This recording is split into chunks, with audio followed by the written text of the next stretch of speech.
Merhaba arkadaşlar, örgü kanalıma hoş geldiniz. Kız bebeklerimiz için kolay ve güzel tığ işi karpuz model bebek takımı yaptım. Bakın çok şirin bebek eldivenleri yaptım. Çok güzel yine yaka çalışması yaptım bakın. Bebek yakası yaptım bu şekilde. Yine hem kolay hem de güzel tığ işi karpuz model ayakkabılar yaptım. Bu şekilde bakın çok güzel tığ işi yelek yaptım. Tığ işi hırka yaptım. Ve karpuz model tığ işi bebek şapkası yaptım. Bakın çok güzel oldu. Ben bunları takım yaptım arkadaşlar. Siz de bunun gibi güzel bir takım yapmak isterseniz ayakkabı anlatımını, bu hırka anlatımını, yelek anlatımını, yaka anlatımını, eldiven anlatımını yaptım. YouTube kanalıma yükledim. Bunların olduğu YouTube linkini izlediğiniz bu videonun açıklama bölümüne ekliyorum. Bunları yaptım. Bugün sizinle birlikte bu şapka örgüsünü yapacağız arkadaşlar. Bunların olduğu YouTube linklerine tıklarsanız siz de bunun gibi güzel bir bebek takımı yapabilirsiniz. İstediklerinizi yapabilirsiniz arkadaşlar. Bu videonun açıklama bölümünde hepsini linklerine ekliyorum. Şapka örgüsüne buradan sihirli halka içine trabzan yaparak başlıyoruz. Yapacak olduğunuz çocuğun büyüklüğüne göre bu arttırma sıralarını istediğiniz kadar yapabilirsiniz. Yeni doğan bebek için de yapabilirsiniz. 6-12 ay arası bebek için yapabilirsiniz. 1-2 yaş çocuklarınız için yapabilirsiniz. Ben bugün 3 aylık bebek başörtüsüne göre anlatıyorum. Şapka örgüsünde iplik olarak kırmızı renkli iplik kullandım. Yeşil renkli iplik kullandım. Beyaz renkli iplik kullandım. Bakın bir sıra beyaz renkli iplik kullandım. Bu karpuz çekirdeklerini yapmak için çok az miktarda siyah renkli iplik kullandım. Bu şapka örgüsünde siz her marka bebek ipliklerini kullanabilirsiniz arkadaşlar. Her marka iplik ile yapabilirsiniz. Ölçülerini videonun sonunda ölçüyorum. Oraya bakabilirsiniz. Tığ olarak 5 numara 3 milimetre tığ kullandım. Elim çok sıkı değil arkadaşlar. Sizin eliniz sıkıysa 3,5-4 milimetre tığlarla yaparsanız çok daha güzel olur. İplik tığı hazırlayalım. Hep birlikte bu kolay ve güzel tığ işi şapka örgüsüne başlayalım. Örgü kanalıma abone değilseniz abone olmayı unutmayın lütfen. Hepinize kolay gelsin. İyi çalışmalar.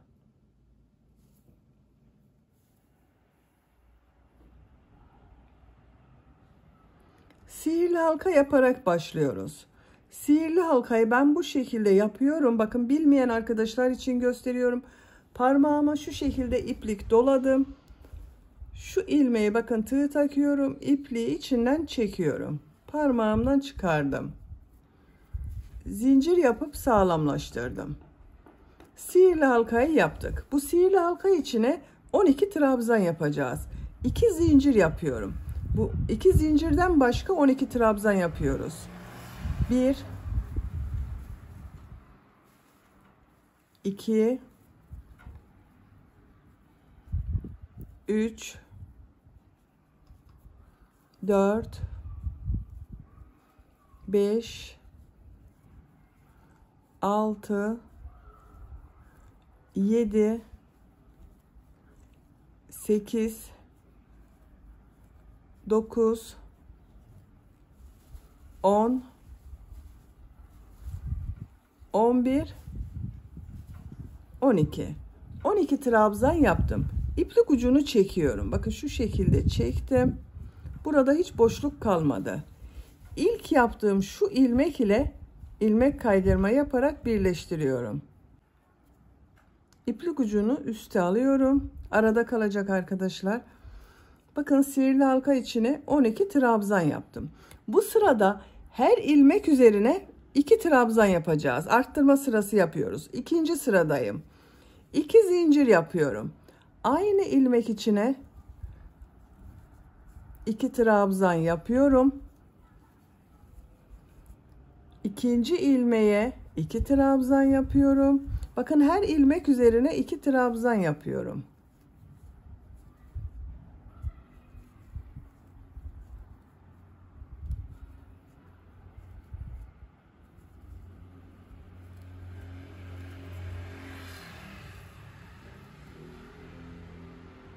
Sıra sonuna kadar devam edelim. Sıra sonuna kadar tamamladım. Şu ilk ilmek ile ilmek kaydırma yaparak birleştiriyorum. 12 trabzan yaptım ilk sırada arkadaşlar. Bu sırada her ilmek üzerine 2 trabzan yaptım. Bir sıra üzerinde 24 trabzan var. 2 zincir yapıyorum. 3. sıradayım. Bu sırada bir çift bir tek, bir çift bir tek trabzan yapacağız. İlk ilmek üzerine 2 trabzan yapıyorum. Bakın aynı ilmeğe 2 trabzan yaptım. 1 trabzan yapıyorum.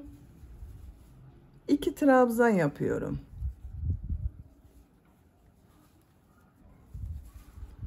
Bir trabzan yapıyorum. 2 trabzan yapıyorum.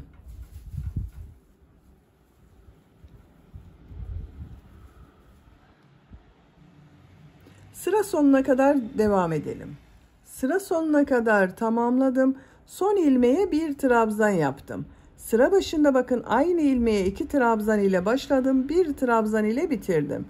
İlk ilmek ile ilmek kaydırma yaparak birleştiriyorum. Bu bir sıra üzerinde 36 trabzan var.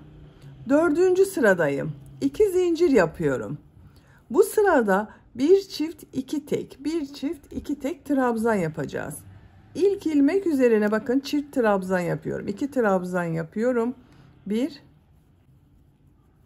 2 2 ilmeğe trabzan yapıyorum. 1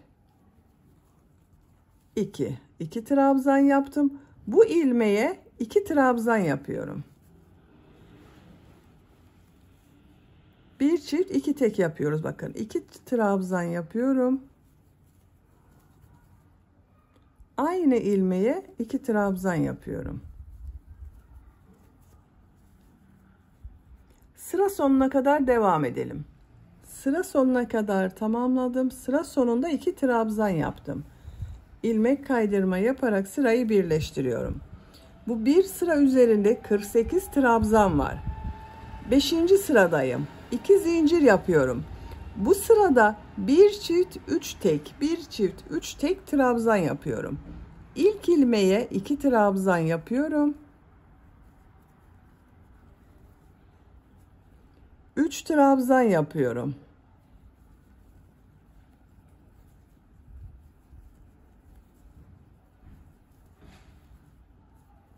Bu ilmeğe 2 trabzan yapıyorum. Bakın 3 tek trabzan yaptım, bir çift trabzan yaptım. 3 tek trabzan yapıyoruz. Bir çift 3 tek trabzan yaparak sıra sonuna kadar devam edelim. Sıra sonuna kadar tamamladım. Sıra sonunda 3 trabzan yaptım. İlk ilmek ile ilmek kaydırma yaparak birleştiriyorum. Bu bir sıra üzerinde 60 trabzan var. 6. sıradayım. 2 zincir yapıyorum. Bu sırada bir çift 4 tek, bir çift 4 tek trabzan yapıyorum. İlk ilmeğe 2 trabzan yapıyorum.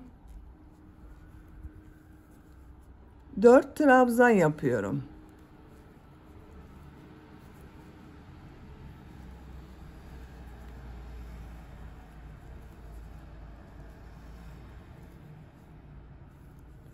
Bu ilmeğe 2 trabzan yapıyorum.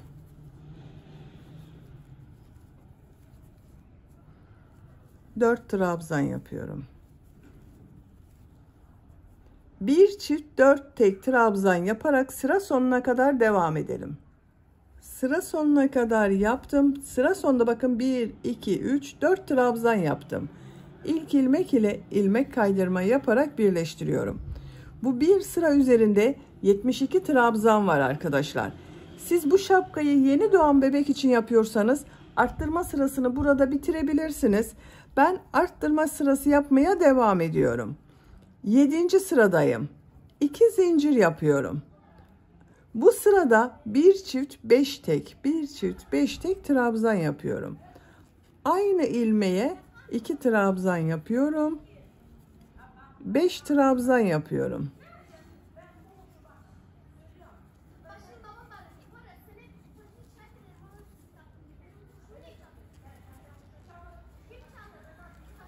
Beş trabzan yaptım. Bu trabzana 2 trabzan yapıyorum. 5 trabzan yapıyorum. Bir çift 5 tek trabzan yaparak sıra sonuna kadar devam edelim. Sıra sonuna kadar tamamladım. Sıra sonunda 5 trabzan yaptım. İlk ilmek ile ilmek kaydırma yaparak birleştiriyorum. Bu bir sıra üzerinde 84 trabzan oldu.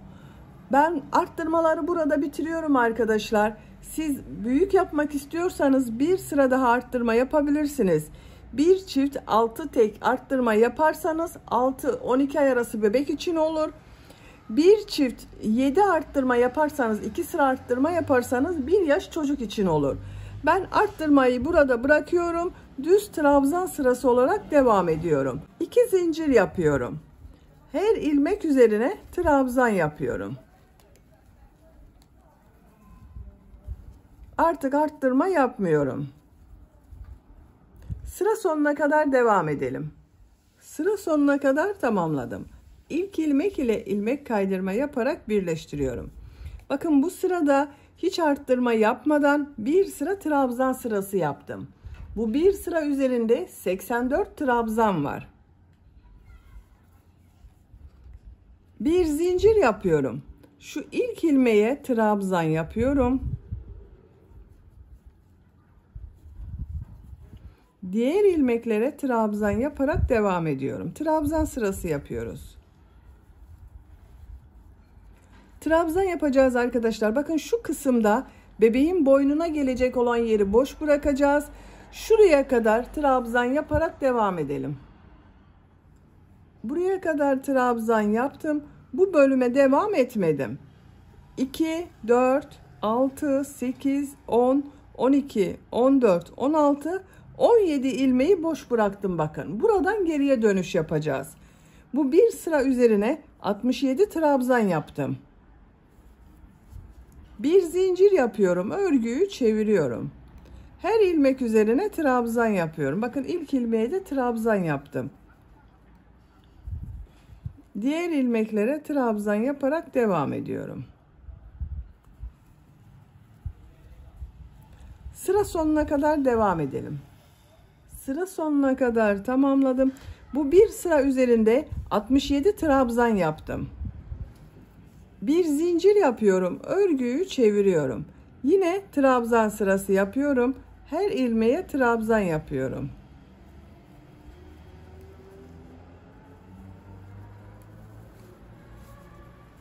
Bakın arkadaşlar. Şapkanın örgüsü bu şekilde görünüyor. Bu 67 trabzan ile şapka örgüsüne devam edeceğiz. Trabzan sırasını tekrarlayarak şapkanın örgüsüne devam edelim. 9 sıra trabzan sırası yaptım. 1, 2, 3, 4, 5, 6, 7, 8, 9. Bu son sırada yine 67 trabzan var. Kırmızı renkli ipliği kesiyorum.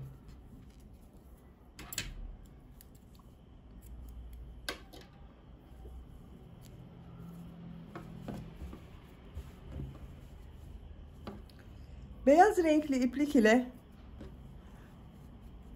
buradan bir trabzan sırası yapıyorum. Bakın buradan ipliği bağlıyorum. İlmek yapıyorum.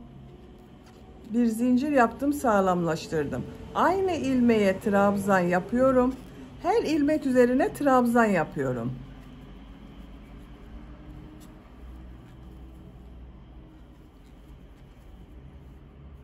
Sıra sonuna kadar devam edelim. Sıra sonuna kadar beyaz renkli iplik ile trabzan sırası yaptım. Bu bir sıra üzerinde 67 trabzan var. Beyaz renkli ipliği kesiyorum.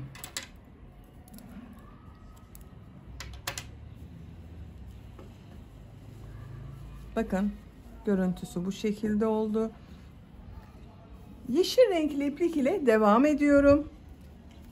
Bu ipliği kestiğim yerden bakın örgünün ters tarafından bir sıra sık iğne yapıyorum. Aynı ilmekten yeşil renkli ilmek yapıyorum. Aynı ilmeğe sık iğne yapıyorum. Her ilmek üzerine bir sık iğne yapıyorum.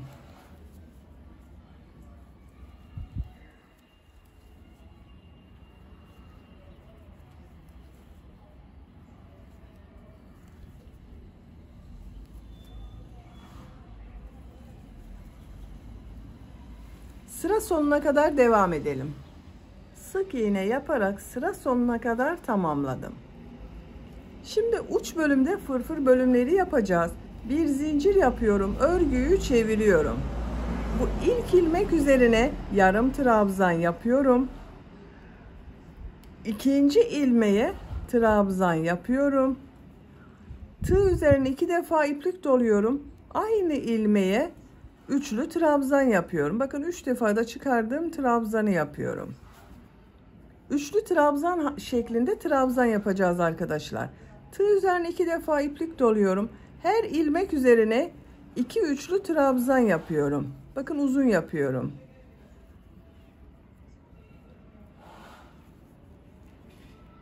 Bakın bu ilmeğe de 2 üçlü trabzan yapıyorum. İplik aldım.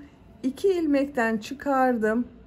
Tekrar iplik alıyorum. 2 ilmekten çıkarıyorum. Tekrar iplik alıyorum. 2 ilmekten çıkarıyorum. Bakın üçlü trabzan yapıyoruz.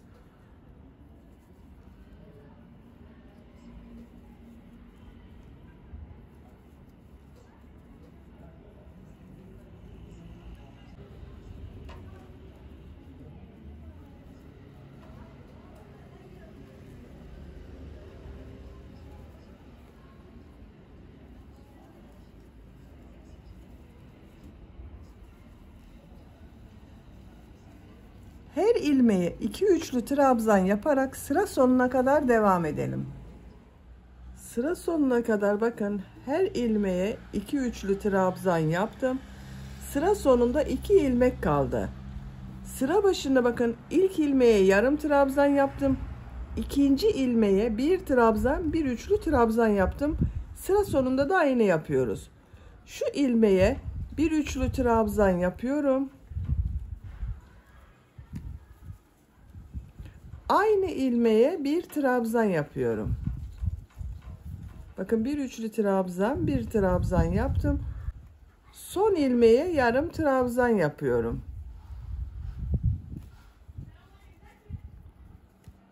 Şurası ile ilmek kaydırma yaparak birleştiriyorum. İpliği kesiyorum. Bakın burada da yuvarlak bir görüntü elde ettik. Sıra başında da aynı oldu bakın. Bakın karpuz çekirdeklerini ben buraya yaptım. Bir sırayı da sizinle yapalım arkadaşlar. Çok kolay bu. Bir iğneye şu şekilde siyah renkli iplik taktım. Siz isterseniz bunu yerine siyah boncuklar da dikebilirsiniz.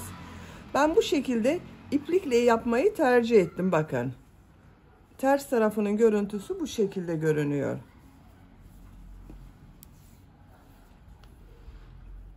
İğneye taktığım iplik ucunu şu şekilde küçük bir düğüm yaptım. Nereden yapacaksanız bakın ben şurada bir trabzan bıraktım. İkinci trabzandan başladım. Burada da aynı yapıyorum. 1, 2, 3 şuradan başlıyorum.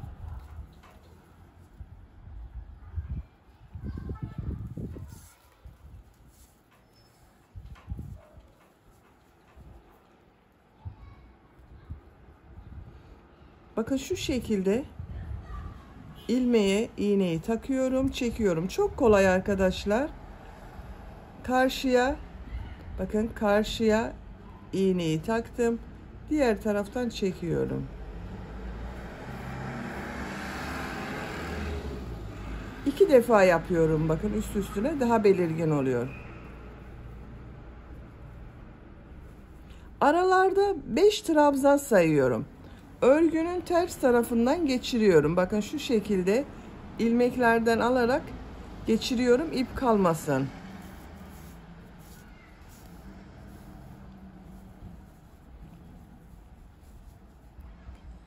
İki, 4, 5 bakın trabzan atlıyorum. 5 ile 6. trabzan arasına çekirdek yapıyorum.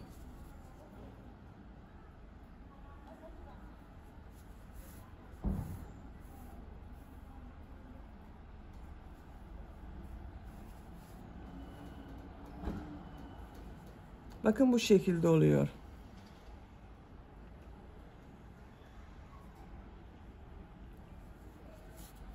Bir çekirdek daha yapalım.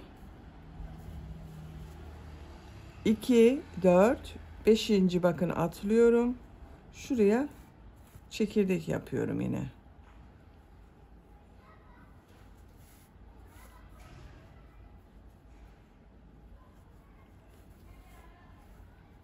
Bakın ilk sırada burada yaptığım gibi arada 5 trabzan atlayarak çekirdekler yaptım. İkinci sırayı tam ortalarına getirdim arkadaşlar. Bakın bu 5 trabzanın ortada bulunan trabzan üzerine çekirdek yaptım. Siz istediğiniz gibi bu sıralamayı yapabilirsiniz. Karpuz çekirdeklerini tamamlayalım. Şapkanın karpuz çekirdeklerini bakın ben tamamladım. Bu şekilde görünüyor arkadaşlar. Bir buraya yaptım. Bakın arada 3 sıra atladım, buraya yaptım ve buraya 3 sıra karpuz çekirdeği yaptım. Ben size bugün sadece karpuz çekirdeğinin nasıl yapıldığını gösterdim. Bu sıralamayı siz tercihinize göre daha seyrek veya daha sık yapabilirsiniz. Şimdi bu boyun çevresinden sık iğneler yapacağız. Bu şapkanın iki ucuna bakın, bir buraya bir buraya ip kordonlar yapacağız. Kırmızı renkli iplik ile devam ediyorum. Bakın şuradan kırmızı renkli iplik ile bir ilmek yapıyorum. Zincir yaptım, sağlamlaştırdım. Sık iğne yapıyorum arkadaşlar. Bakın şu ilmeğe sık iğne yapıyorum.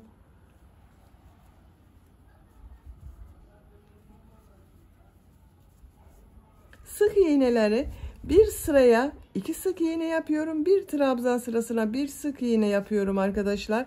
Siz tercihinize göre hepsine ikişer defa sık iğne yapabilirsiniz.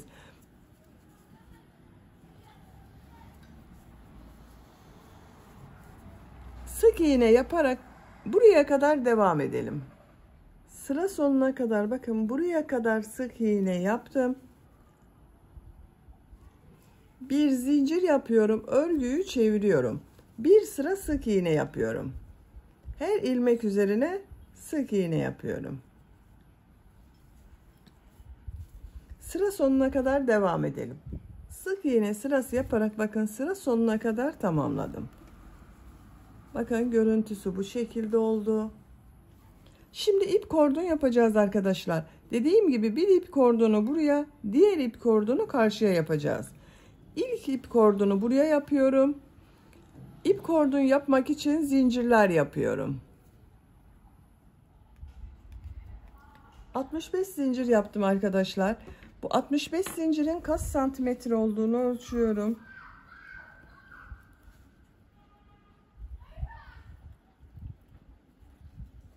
...25 santimetre zincir uzunluğu var. 25 santimetre için ben 65 zincir yaptım. Sizin elinizin sıklığına göre daha fazla veya daha az zincir yapabilirsiniz. Bu kordon uzunluğu tercihinize göre siz daha uzun veya daha kısa yapabilirsiniz arkadaşlar. Şimdi bu zincirler üzerine sık iğne yapıyorum. Şu ilk ilmeği atlıyorum. Sık iğne yapıyorum. Sık iğne yapıyorum. Sık iğne sırası yapıyoruz.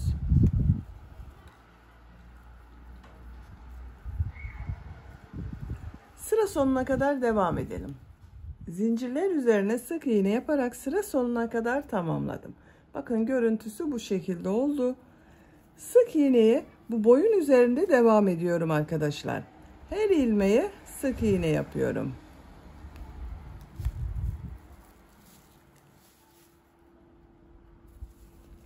Sıra sonuna kadar devam edelim.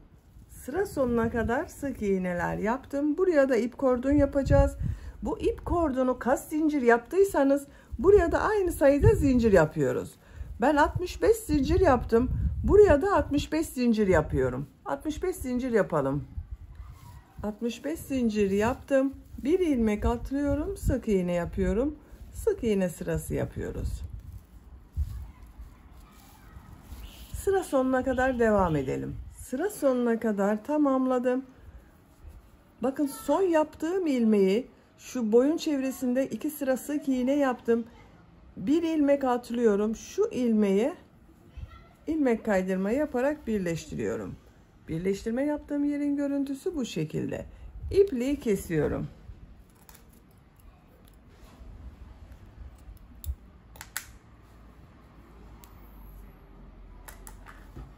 Bakın arkadaşlar, karpuz şapkanın örgüsünü bitirdim.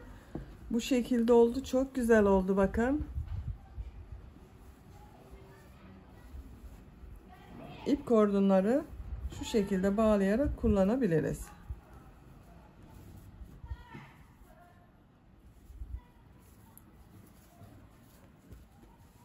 Ölçülerini söylüyorum. Başlangıçtan uca kadar olan baş yüksekliğini ölçüyorum. 17 santimetre. Baş genişliğini ölçüyorum. 17 santimetre baş genişliği var. 3 aylık bebek için yaptım. Bakın manken bebeğim var. Bu bebeğin baş ölçüsü 3 aylık bebek. Baş ölçüsünde şapkayı bebeğe giydiriyorum. Bakın bu şekilde oldu. Çok güzel oldu arkadaşlar bebeğin başında. Bebeğin 1. ayından itibaren kullanılabilir bir şapka arkadaşlar.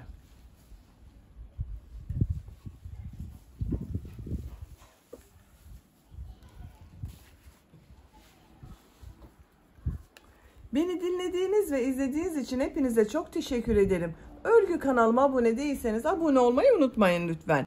Sizlerle yeni örgülerde görüşmek dileğiyle. Hoşça kalın, sevgiyle kalın.